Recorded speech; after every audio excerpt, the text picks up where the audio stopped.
Hello, my name is Rick, and this is the 8th Siege of Swampcavern. This is the Dwarven Fortress of Swampcavern, and 28 lightly armed and angry goblins have shown up to provide some target practice. This fortress has been trading some very expensive items lately. Uh, Enormous adamantine spiked balls, specifically to the elves and humans we can still trade with, in an attempt to get bigger and bigger sieges, really epic sieges. And this isn't happening yet. I don't know, maybe it takes a while to kick in, but this is one of the tiniest sieges we've ever seen. We're a little disappointed. We want the goblins to put out more of an effort. On this side, you have 28 goblins, some of whom are about to run into a bunch of cage traps because we were trying to catch tigers or giant tigers that might appear in the swamp, sometimes do, at least in the case of tigers. Zooming away from the goblins here.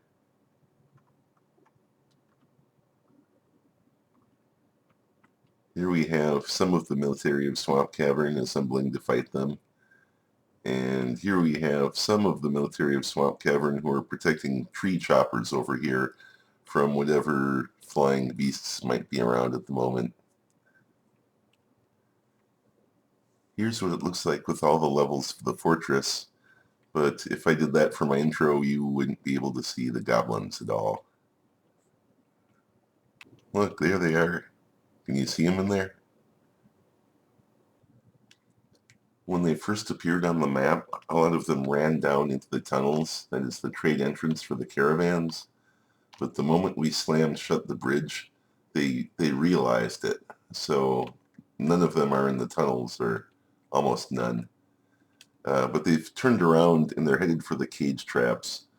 And so my expectation is that some of them are going to get stuck in the cage traps, some of them are going to wander in, and they will get discouraged and give up early.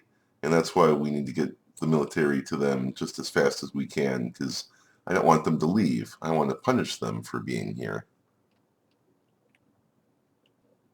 So here we go. Some lashers, some pikemen, those are the worst. And right into the cage traps. More and a couple more. Eventually we'll run out of cage traps. That moment is coming up in the second year. For whatever reason, the goblins appear to be going over here to this direction. So one set of crossbow teams has been dispatched to the walls over here. And some have arrived already, I see. Our plan of attack is to send the A and B teams, our absolute best military teams, over this direction, because those are the ones that are outside now. And we're going to send everybody else out this way, and we're just going to try to meet the goblins wherever we meet them and punish them for showing up. Early in the morning, the fortress detected the approach of the goblins, and they said, let's just go for it. And so the spear team was sent out, and the sword team was sent out, and the hammer team was sent out, and the fort's one and only lasher was sent out, possibly foolishly. Part of the crossbow team waited for the approaching goblins at the top of the walls, and bravely and foolishly, a spear dwarf or two started to charge forward. These guys down here are just taking way too long.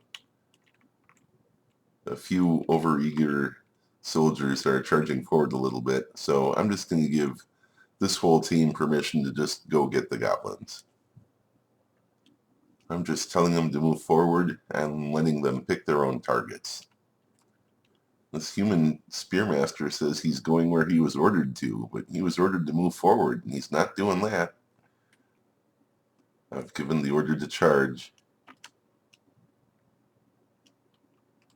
Oh, exchange of bolts.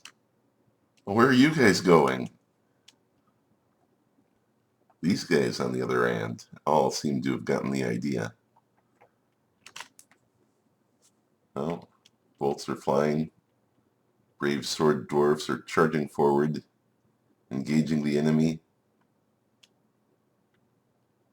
The enemy is just being absorbed in a cloud of dwarven armor. More crossbow bolts are flying. There's been an interesting development on this side. Our best crossbow team has gotten into position to do something to the goblins on this side of the fort. That human spearmaster, who was strangely just running around, is actually doing stuff. Look at that fighting screen. That's not bad. That's kind of what you like to see.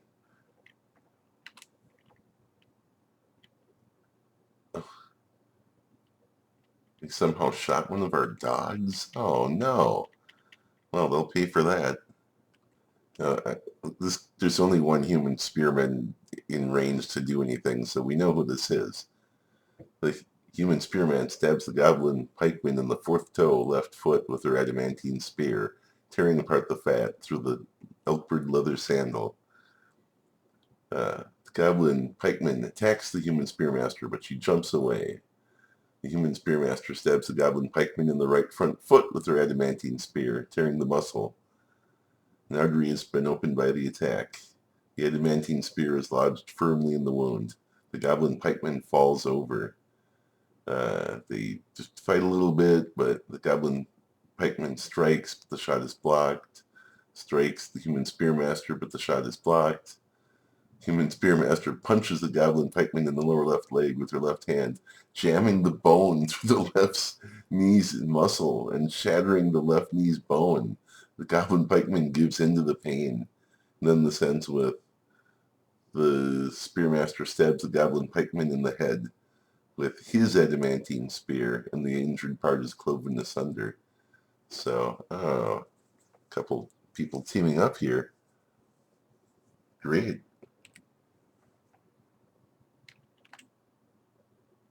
The elite Marksdwarf monk is fighting. Well, that's always a good time. Reports of bolts hitting things.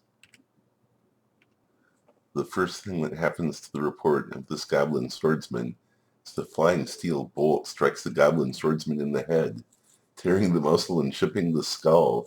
An artery has been opened. They say, "The battle rages. I must press on. Can it all end so quickly?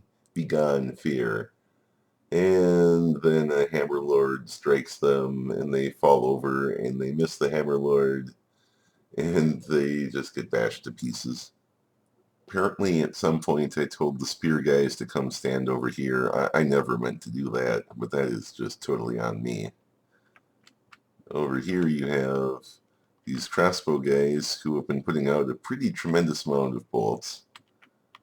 Up here, you have statues of dwarves to make the towers look like they're manned at all times, to try to scare away the enemies or impress them. Over here you have the few spearmen and women, and I do mean that, who've been fighting the goblins. And the very last of the goblins is over here. And somewhere in here, that elf crossbowman that's done nothing but get injured and whine up a storm. So these are the last moments of the siegers who are left alive. They will, the few goblins left are all in cages, and they will be used for target practice. Well, let me save you a lot of reading. They are having a bad time. You can maybe pause the game if you want to and read what some of these things are, but it's not super interesting because most of them are very short and end very badly for the goblins. Or in this case, the elf crossbowman. Help, save me, these injuries. Wah. Death is all around us, the horror. Yeah, you bet it is. Where's this location? Oh, let's keep track of this guy.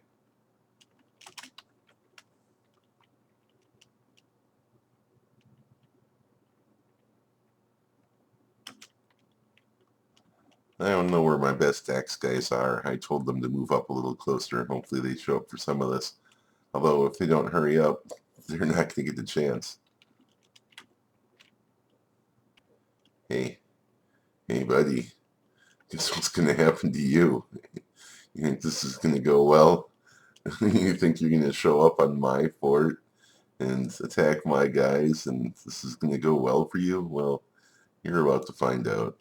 Oh, what a beautiful day. The sun is shining, the birds are singing, the goblins are about to go splat. Meanwhile, over here, these guys have run out of goblins, so I'm going to tell them to come over here and help.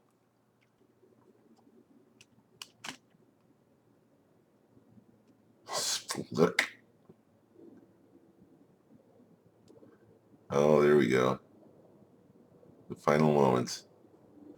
Okay, I see now why at the start of this attack, the goblins all were running off to the right. There was a chained up guard dog over here I had completely forgotten about. The final fate of that elf crossbowman was to get bashed in the head by an elite marks dwarf with a steel crossbow. How fitting and ironic in a way. Most of the final reports aren't really interesting. Not a whole lot happens. But here's the story of a human spearmaster who ran forward and took on a lot of goblins by themselves. They got missed. They were doing some stabbing, fracturing some bones. The spearmaster charges at the goblin swordsman. The goblin swordsman looks surprised by the ferocity of the spearmaster's onslaught. The spearmaster collides with the goblin swordsman. The goblin swordsman is knocked over and tumbles backwards. More stabbing, more stabbing.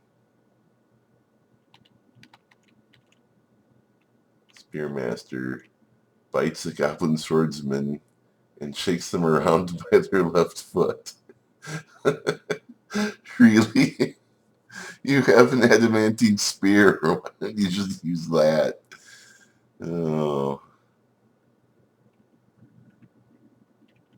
Here's page 3 of the Adventures of the Human Spearmaster. If you really want to read that, I'm worried people are going to get bored with this.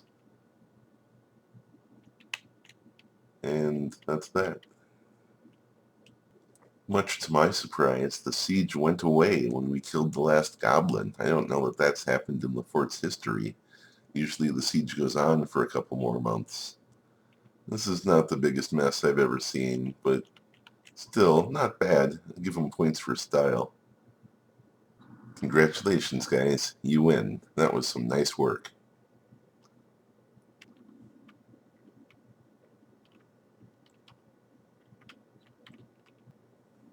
And then from the blood-stained foliage and the carnage, a cheer rose up as the fortress was victorious once again. Hooray! What a beautiful day to sit back, relax under a tree, and watch the goblin corpses drift down the river. If you enjoyed this Dwarf Fortress content, please like, comment, or subscribe.